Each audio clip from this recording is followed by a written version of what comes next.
Hi everyone, good morning GCM family. I thank God for this opportunity nga makashare ko sa akong live testimony. Thank you Pastor Charlie and Pastor Yanis. No, so sige magpaila ko. Ako si Janica Durango, 1728 leader nila Pastor Charlie and Pastor Eunice.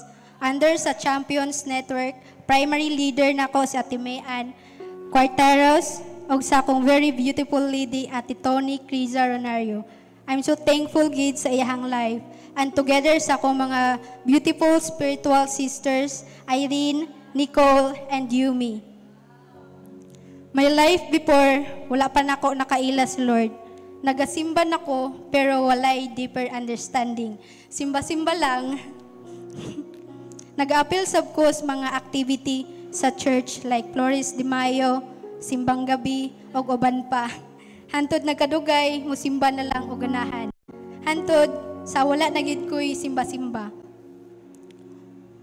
Wala kayo ko'y friends, kay dili mangulaagan. Wala ko'y self-confidence, insecure, mahilig kumpara, labi na sa among family. Feel na ko, walay nag-love sa ako. og walay purpose ang akong kinabuhi. Gipangita ang pangkalibutanon nga kalipay.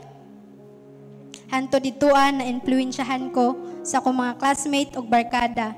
Nisulod og inom-inom para lang dili ma-left out og mas nigrabe ang akong batasan. Magtubag-tubag sa ginikanan, walay istorya nga dili makapamalikas, mo trabaho ra ganahan sa balay og walay integrity.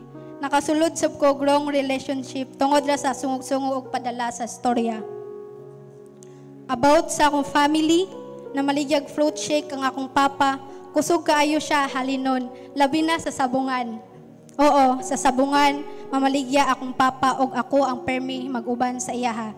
Nindot among kahimtang ato, pero katong niabot ang pandemic COVID-19, didto mi nagkalisod. Grabe kalisod. Wala namin na maligya, wala sa blaing trabaho akong papa, housewife akong mama.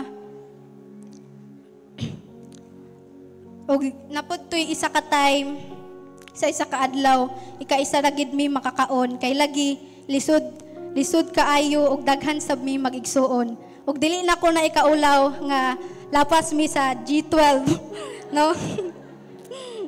Nga mag-igsuon. 13 mi kabuok, tapos ako ang pang-8. Grabe gid kayo kalisod.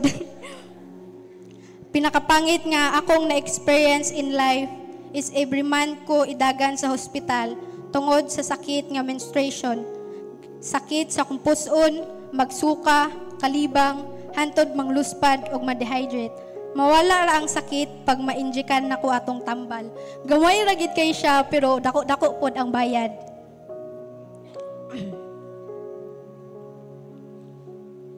Og 1 year ko ato nga experience nga sakit. Nagitoy time nga gitabang ko sa akong samong eskwelahan tungod gabi ang sakit.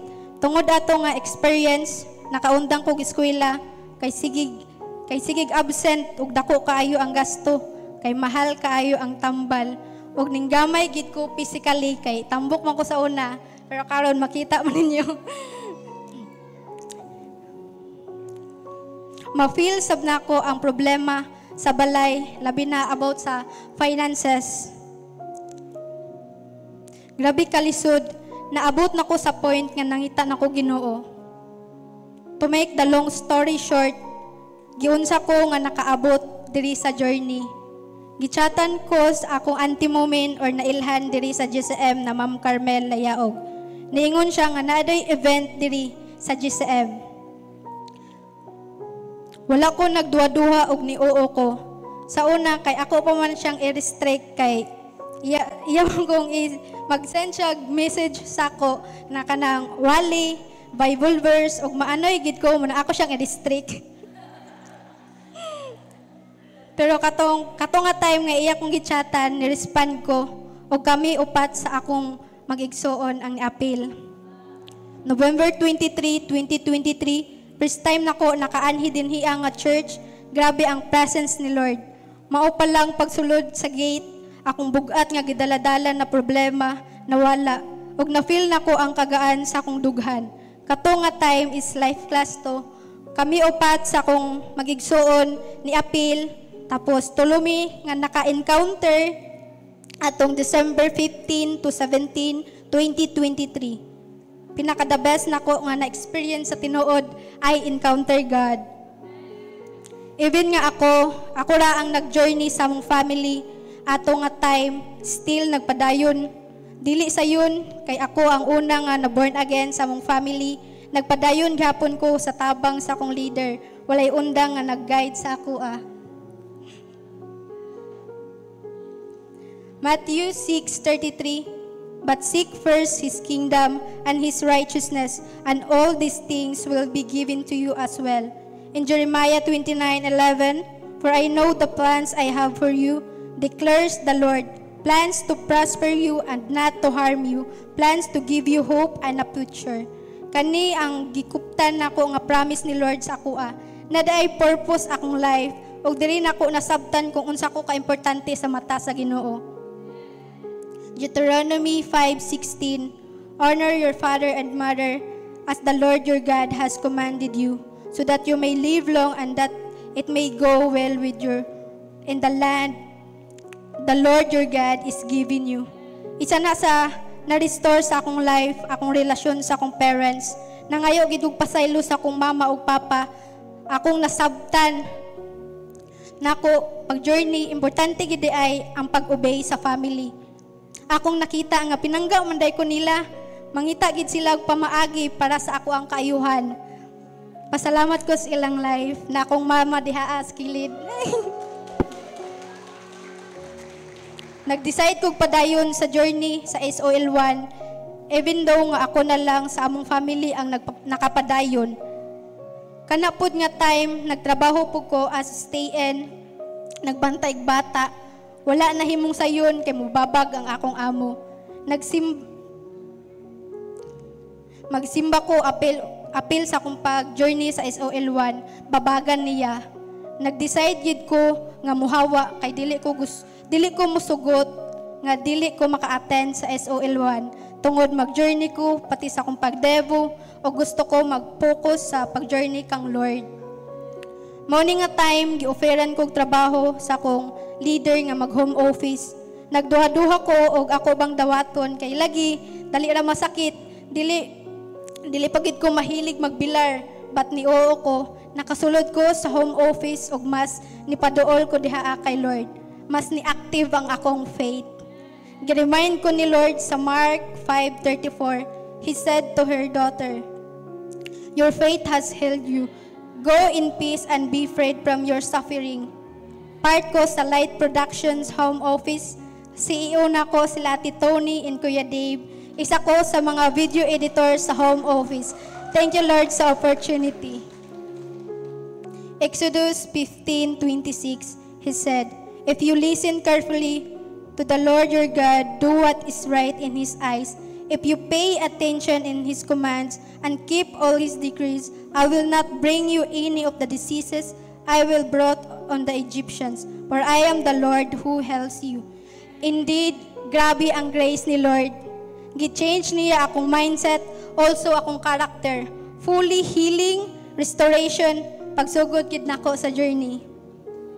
Sa una, every month ko idagan sa hospital. 1 year ko nag-suffer ato. But sukad sa pag-journey nako diri, nako kang Lord, wala na jud ko na hospital. Thank you Lord sa healing. Last year, naka-experience ko magka-dengue, but tungod sa nagtuo ko sa power ni Lord, igo ako nag-rest, nag-inom og tubig, nagkaon, naulian na jud ko. Kaya ang akong gituhan sa Matthew 9:22, your faith has healed you.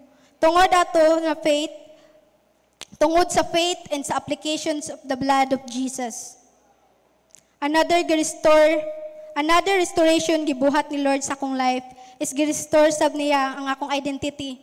Sa una, ang identity nako kay mahilig magsuot og kanang boyish, panang lalaki, but karon kay kabalo na mag-dress.